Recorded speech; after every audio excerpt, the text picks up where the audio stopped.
Well, Kaduna State Governor Uba Sani himself joins us here live in the studio. Good to see you. Thank you. And congratulations would be in order.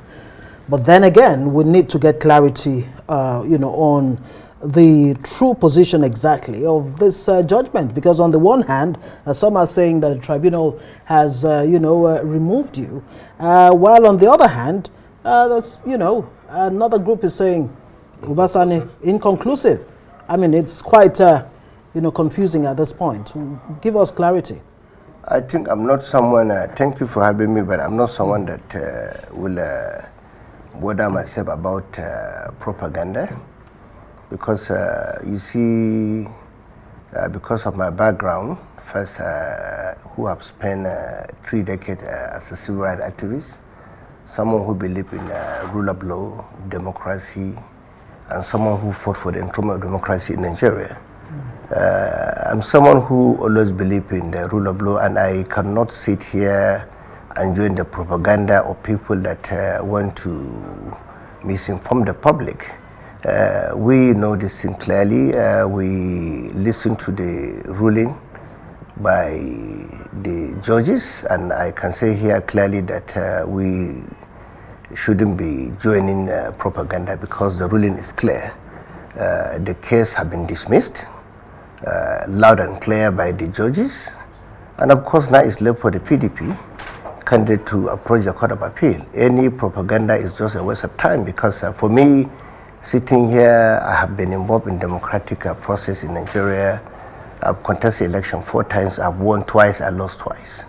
So you're talking to someone with experience of winning and losing election, but never in my life I have gone into propaganda. The fact of the matter is clear. As someone again who have spent 4 years in the National Assembly, this electoral act we're talking about, I was involved in amending the Electoral Act. I know what it takes, and I know that if you have any case that has to do with the election petition, you have to be very clear with what the Electoral Act states there clearly. So every aspect of your own case have time limits. So, but of course, it's not about the judges; it's about the lawyers who supposed to file their preliminary objection within the time frame. And if they don't do it, that's a Supreme Court ruling on most of these issues. And of course, we in the National Assembly, when we amended this Electoral Act, we made it clear. And in any case, so sitting here talking about propaganda, I shouldn't be part of it. And for me, what I can say here is that what happened today is a true reflection of the mandate given to me by the people of Kaduna State. And of course, I must thank them, but at the same time, I must also thank Honorable Isah Ashiru. As a Democrat, I believe is within his right to ventilate his grievances by going to the court. And today there is ruling, so I will urge him, if he has any problem with the ruling, to approach the Court of Appeal, because we're in a democratic setting. The earlier, the better for us to stop trying to undermine our democratic system. And the judiciary is key. Of course, there's ruling. If he don't approach the Court of Appeal,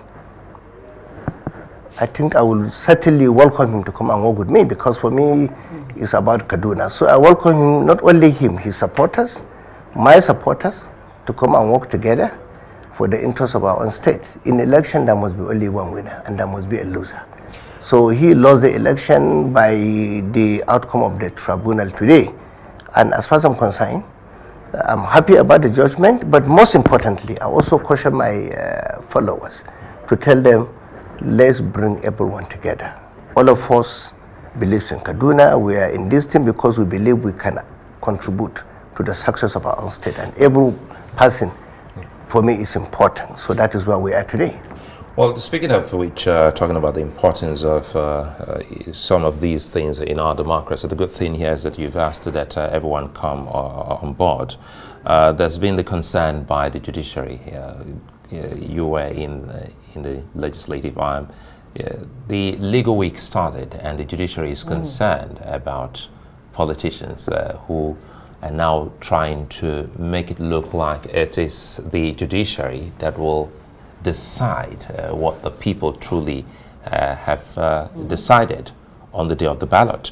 So how does it feel for someone who's gone through the process 4 times? You've tasted defeat, you've tasted victory twice. How does it feel when politicians always try to go through the judiciary to get victory, especially in the face of clearly losing out? Yeah. For me, like I always said that as a politician, what is will come to your mind first when you're going to election, you have to make it, you have to understand that, look, there's possibility you can win the election and you can lose the election. That is the key. So if you have that in your mind, that of course there must be only one winner, and you might be the winner, you might be the loser. So just have that back at the back of your mind. That is number one thing you have to do as a politician. Number two, there are 2 battles going into election. Do you want to go into election and win a political battle, that is campaigning, doing everything within the law, mobilizing between election, or you are going into election to win propaganda battle? That is the issue here. Many politicians believe in winning propaganda battle, and in that case, you know, it always confuses the public, but at the end of the day, you will end up with nothing. So that's my advice to politicians. For instance, you know when there's a judgment, whether you like it or not. If you lose at the tribunal, the first thing you need to do as a politician, sit down and start thinking, will I appeal or I don't need to appeal? But going out, attacking judiciary, blaming INEC, blaming everyone except your own self, that clearly proves that you're not a Democrat. As a Democrat, you should always believe going into election you may either win or you lose. Like I said, contested 4 times, lost twice, won twice.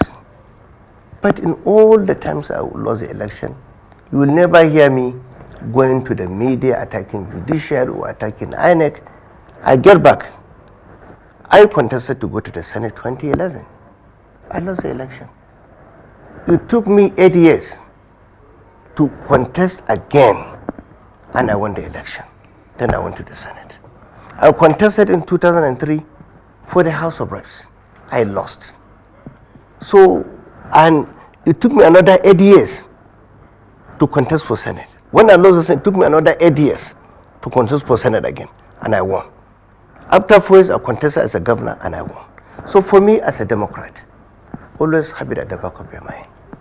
Someone must win the election. And today, those that defeated me in the previous elections, I issue a statement, congratulate them because I believe there must be one winner. And for someone like me, who have spent most part of my life fighting for democracy in Nigeria, to the extent that we fought military, I went to detention a few times, I believe that we have to continue to improve this democracy.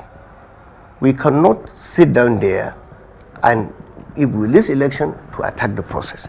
If we win, it's fine. That clearly shows that I'm a Democrat. A Democrat is someone who believes in that. And for me, as far as I'm concerned, today I'm sitting here as the governor of Kaduna State, believing that, look, the people of Kaduna State freely came out and voted for me. And when my opponent went to the court, I sat down with my lawyers and said, let's meet in court. And we went to court, and eventually today, the judgment came out in my favor. I'm happy, but the most important thing is not about Uba Sani. It's about Kaduna State. Because we have a lot to do in Kaduna State, and I believe everyone, whether PDP, APC level, or even those who are not in politics, they have something to offer. I will make sure that I bring all of them, we work together. The key is what we can do for Kaduna State to move the state forward at the moment. Do you think this, upturning of elections at the courts is also an indictment on INEC, the electoral umpire, that may have not done a thorough job, a convincing job that will, remove all the ambiguity and doubts around not just the electoral process, but the outcome? Let me answer this thing clearly, because as someone who was in National Assembly, who was involved in amending the Electoral Act, we believe it is a process that will continue. It cannot be perfect. Let me give an example. American democracy was 250 years older than our democracy. But remember, there was an election not long when President Trump lost election. He came out openly and said there was rigging. There was no election. So everywhere in the world, you have to understand that, look, no process is perfect. In Nigeria, it cannot be different. Even developed countries have reason to go to court. But even when world leaders who contest election in developed countries, right, they approach, what do? They approach judiciary. They want to the level of Supreme Court. But when they lose at that level, they respect the judiciary. That is how we need to do it. For me, what I don't like is politicians to always come out and mislead their followers, misinform them. Okay, very quickly, is this court case, is it a distraction to you? I mean, how has it affected, of course, you just did your 100 days honestly, and going forward? Honestly speaking, I was never distracted for a day.